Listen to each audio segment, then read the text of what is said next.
Welcome to Football Game Plan's FCS Kickoff. I'm Emery Hunt, the czar of the playbook, and we're talking spring football in the FCS. It's in full swing, and we're having a lot of fun covering the spring action out there on the gridiron. And we'll start this show off by taking a look at some of the guys that stood out last weekend on the field. Let's start in Huntsville, Texas, where Sam Houston is off to an impressive start to the season. Quarterback Eric Schmidt is already making a strong Walter Payton Award case for himself with this play. Last week, he torched Nichols with over 360 yards passing, 6 touchdowns, completing over 65% of his passes. He's been tremendous to start the spring. Delaware has been outstanding defensively so far this spring season. They blanked Maine 2 weeks ago and only gave up 3 points to Stony Brook last weekend. Linebacker Daylon Darien had himself a day last week, generating 2 turnovers, a forced fumble, as well as an interception. Just shows you how well or how excellent the Blue Hens have been defensively. And on the special teams front, how about Tennessee State kicker Antonio Zeta, who played a major role in the Tigers knocking off Eastern Illinois last weekend by booming a 62-yard field goal? That's just insane. And he capped off that great day by kicking a 35-yard field goal right down the uprights as time expired, giving the Tigers a 21-20 victory. What a day for the Fayetteville, Tennessee native. As a Stats FCS Top 25 voter, I always like to share and be transparent on how I voted based off the past weekend. So without further ado, here's a look at my Top 25 FCS poll heading into the week. Talk about a team that's finding a way to win. Murray State is currently 3-0 on the spring season, and they won their first game by 4, second game by 3, and last week versus Tennessee Tech, they won by 5 points. They're making key plays at the right time, which has carried them throughout the finish line each and every week, and we'll see if they can keep that positive mojo going as they face Tennessee State next. Looking at the rest of the teams in the top 25, 21 through 25 actually, Gardner-Webb is cut from the same cloth as Murray State, just a team finding ways to win, and it's been fun to watch both really get off to impressive starts to their spring. Northern Iowa will be looking to bounce back, having lost a nail-biter last weekend to Illinois State 17-16. The Jackson State Tigers have been the story of the FCS spring season so far, and justifiably so. Head coach Deion Sanders has his team playing aggressive, disciplined, and fast. All of the things he spoke about at his first press conference. The Tigers have gone from a team hoping to win to now expecting to win. They have another test this weekend against Alabama State. And they fit right into the strong part of my top 25 ballot with Villanova, Chattanooga, Nichols, and Incarnate Word. Yes, the Colonels got embarrassed last week by Sam Houston, but it doesn't negate the fact that they're a really good football team. Villanova and Chattanooga play a physical brand of football that will give them a chance each and every weekend. And Incarnate Word's defense, to me, has been the most impressive. Yes, they're scoring a bunch of points, but their defense has been impressive, especially with how they smother you in the secondary. Break up the Keydets of VMI as they're off to an impressive 3-0 start and have looked both explosive and dynamic on offense. Getting back quarterback Reese Udinsky and wide receiver Jacob Harris after both were going to transfer has been really beneficial to what they've done so far this spring, and they have a huge test this week as they face the Sanford Bulldogs. Listen, Jacksonville State has been really good so far this season, and they should have beaten Florida State in the fall, so maybe it's my bad having them ranked 11th, and if they win this weekend, I promise to right that wrong for sure. Richmond is a quiet 2-0 on the season and has played with good balance on offense, and I like how Southeastern Louisiana, they're playing as well. Their speed on the perimeter on both sides of the ball is evident when you watch them on film. Eastern Washington's quarterback Eric Barrier is fresh off of a 413 3-touchdown performance last week against Northern Arizona, making a statement once again about the strength of the Eagles. He's 12-0 as a starter when playing at home. Kennesaw State had to eke one out last week versus Charleston Southern, but did so because of a great effort by quarterback Jonathan Murphy, who not only went over 100 yards on the ground, which is expected, but most importantly, went 4 out of 5 on his pass attempts with 2 touchdowns. Their close win is probably exactly what they needed as they head into another tough game this week against the scrappy Dixie State Trailblazers in their first ever meeting. Looking at the rest of the teams I have in the top 10, North Dakota State seems to be back on track, looking like the NDSU of old the last couple of weeks, and we spoke about both Sam Houston and Delaware and how impressive both have been so far. I also like what the Furman Paladins are doing so as well. Running back Devin Wynn has led the way for the Paladins behind an athletic offensive line that does a great job in vacating space for him to do his work. Wynn is averaging 104.5 yards a game with a solid 5.6 yards a carry and 4 touchdowns.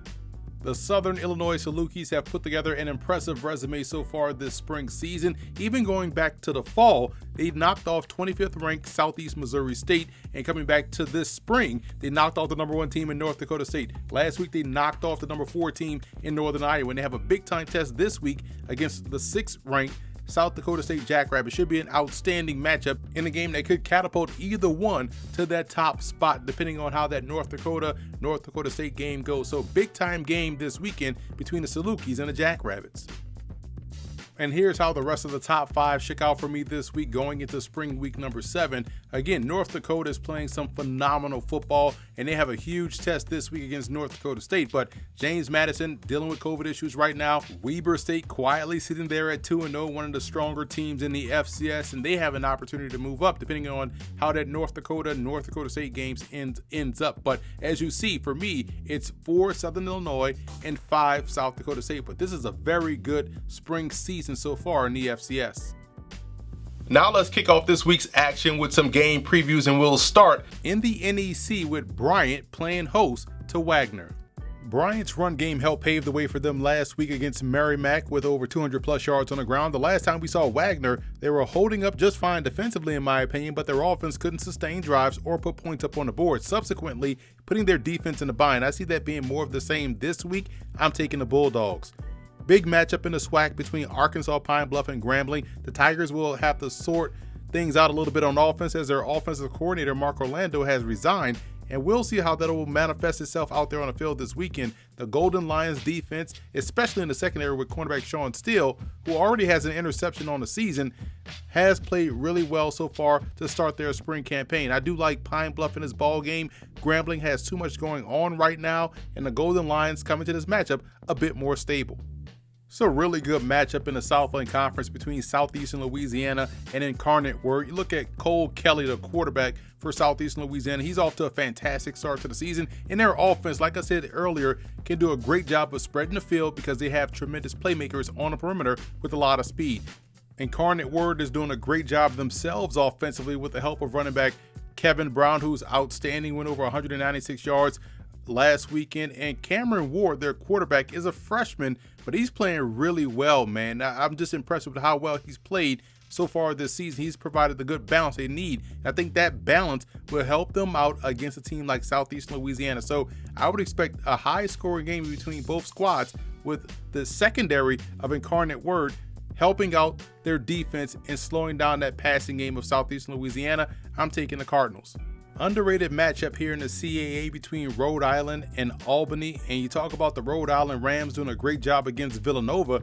Wesley Neal Jr., their freshman defensive tackle, had a really good job, but it was just a combination of good efforts at the point of attack for the Rams. They did a great job offensively as well, and we know about Albany's quarterback Jeff Undercuffler, one of the best in the FCS, but their offense, while it's productive, it's not as dynamic. I think they're going to have to find explosive plays against Rhode Island like they did last season. But I do like the Rams in this ball game. I think underrated defense here will give Undercuffler some problems. I'm going with Rhode Island. Jackson State takes their show on the road against Alabama State. And when you talk about Jackson State, we love the defense and how aggressive they're playing and how better they've gotten over each and every week, but their offense has been the true story in my opinion. Dalen Baldwin outstanding at receiver. They've done a great job with Jalen Jones helping him progress in year 2. So I like what they're doing on both sides of the ball. Alabama State is a young football team. They're going to have to find a way to win. The best way to do that is by not making mental mistakes, turning the ball over, or having those youthful errors out there on the field. That's what plagued them against Southern. I think that'll rear its ugly head against Jackson State. I like the Tigers. Dixie State travels all the way to Georgia to take on Kennesaw State, and for the Trailblazers in this ball game, it's going to be about alignment, assignment, execution when you're facing that unique option offense of Kennesaw State. If you can't stay assignment sound, gap discipline, and do what you're supposed to do from a job perspective, you can find yourself on the losing end of the stick. For Kennesaw State, it's about not allowing a team that's an upstart team, so to speak, in the FCS to get some momentum. And I think their defense is good enough to keep that under wraps, and their offense is dominant enough to where they can pull away slowly as the game rolls on. So I'm going with Kennesaw State to get the win. Huge game in the SoCon between Chattanooga and Furman. Now, Chattanooga will come in trying to make sure they stop the run. Devin Wynn is an outstanding tailback of Furman, and if they can keep him under wraps, it gives them a great chance to win defensively. Offensively speaking for Chattanooga, they've done a good job in maximizing their possessions, and that's going to be key against the Paladins, who have a very good and opportunistic defense. And we talked about that run game with Wynn. I think Wynn, in combination with that offensive line, in conjunction with what they do defensively, will be enough to get them the win over the Mocs. I think Furman is a team that can be a serious player, not just in the SoCon, but in the entire FCS as a whole this season. Heading out to the Big West as Cal Poly takes on UC Davis. Now, the Mustangs took a little bit longer to get into gear last week and fell short in their comeback attempt. We'll see if they can hit the ground running, literally and figuratively, against UC Davis, who showed strong defensive effort last week against Weber State, nearly pulling off the upset. But their offense is going to have a bounce back game. I didn't like what I saw last weekend. Maybe you can attribute that to the Weber State defense, but they're going to have to really hit the ground running against the Mustangs, pun intended. I do think they'll have some success against Cal Poly, who's still trying to figure things out under a new head coach in the spring. So I will take the Aggies to get the win. Going back to the NEC as Long Island takes on Duquesne, and Long Island got their first Division I win 2 weeks ago. They took one on the chin last week, and Coach Collins does a great job in getting his guys ready to play. So they're going to be competitive throughout this ball game. He's going to have to get that defense ready to get a heavy dose of Garrett Owens, a big, tremendous tailback that Duquesne picked up as a transfer from Mercyhurst. Look for Duquesne to roll along for a victory once again. Owens is a special player. Over in the Southland Conference, Sam Houston travels to Lamar to take on the Cardinals, and we talked about Sam Houston's offense, and man, you talk about a 70 burger against a team like Nichols. How many points can they score against Lamar? While it may not be 70, when you look at Jaquez Ezzard and what he can do out there on the perimeter, along with their run game and how their defense shows the ability to get after the quarterback with pressure, they could get a lot of opportunities to put points up on the board like we saw last week. But Lamar, they're opportunistic. I know that's been the word of the theme throughout this video, but their defense can give them a chance. But offensively speaking, I think they have the ability to score the ball against Sam Houston. So I would see a back and forth affair. I do like the Bearcats to come out on top in the end. Southeast Missouri State and Jacksonville State meet up in the Ohio Valley Conference battle. And if you're Southeast Missouri State, you've been so close all spring season long. You got to find a way to finish. That's going to be the biggest key for them. They've been so close, but can they close the door, kick the door in, and knock out the Gamecocks? And what a job Zion Webb has done at quarterback this spring. I mean, talk about the talent that he has displayed and how better he has gotten every week. This Gamecocks offense looks in fall mid-season form. I think they'll take care of business once again. I like them to get the win. Over in the Pioneer League, you have Butler traveling out west of San Diego to take on the Toreros. And what I like about Butler is that they're always in the fight. I think this is the best year for them to go toe-to-toe with San Diego, because San Diego, to me, came out a little bit flat last weekend and looked primed for an upset, but they were able to close the door on Drake and get the win. So it's going to be up to Emilio Martinez in that ground game to really get their offense jump started in the first quarter. But Butler is the type of team that can hang around. They show the ability to play with balance on offense, but I do think the experience defensively for San Diego will be enough to get them the victory. One of the huge matchups we have in the FCS this weekend, South Dakota State taking on Southern Illinois, and you're going to get treated to two outstanding potential NFL prospects for 2022 in Pierre Strong, the running back for South Dakota State, and Avante Cox, the wide receiver for Southern Illinois. And for Pierre Strong, how well can he dominate in this ball game could go a long way in helping the Jackrabbits win. They've done a good job when he's gone over 100 plus yards. I know he's a dual threat. You can get him out on the perimeter. He has the speed, but they have to really compliment him, I believe so, this week in the passing game. And for Southern Illinois, defensively, shutting off those gaps to not allow Pierre Strong to find the cutback lane. If they can do that defensively, they keep everything bottled up within that tackle box. They give themselves a shot. And on the offensive side of the ball, it's about finding rhythm early, finding that confidence early. We saw them have some struggles in their lone loss this season, but when they've won games, it's because their defense has turned the ball over and their offense has found the right amount of balance. I lean a little bit more toward that balance being the case in this ball game. I'm taking the Salukis. Of their quarterback, Tommy Schuster, who threw for over 320 yards last week and 3 touchdowns, his ability to throw the football, combining with their run game, which has always been dominant, makes their offense so tough to defend. But defensively, they're going to have their hands full with that Bison offensive line and how well they're able to block up front. But for North Dakota State, Yes, they have a really good wide receiver in Watson out there on the perimeter, but their QB play has been inconsistent at best. And that's going to have to change if they want to knock off North Dakota. If they're going to find some success, the passing game has to come to life. They have to be at least competent in that area. Can't have that level of inconsistency that we saw from them all throughout this spring season. But I will give North Dakota the edge here. I love the balance. I love their defense. I think the time is right for them to knock off the Bison.